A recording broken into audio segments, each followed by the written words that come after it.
Jaz v Evropskem parlamentu srečujem izrazito suverene, samozavestne ženske. Mi sodelujemo, sledimo istim vrednotam in načelom in jaz sem tega okolja in tega ozračja zelo vesel.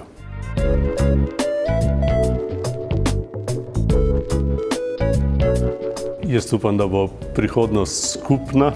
Če bi bila samo enospolna, bi bilo malce pretresljivo. V francoščini mislim pa, da je moškega spola. Za katerokoli pozicijo in za katerikoli status gre, jaz mislim, da je treba začeti z osnovnim spoštovanjem in s pozornostjo in potem se vse uredi. Viviane Reding, njo sem doživel kot komisarko, tudi kot kolegico in mislim, da je ženska, ki se je izredno uspešno plasirala in veliko dosegla.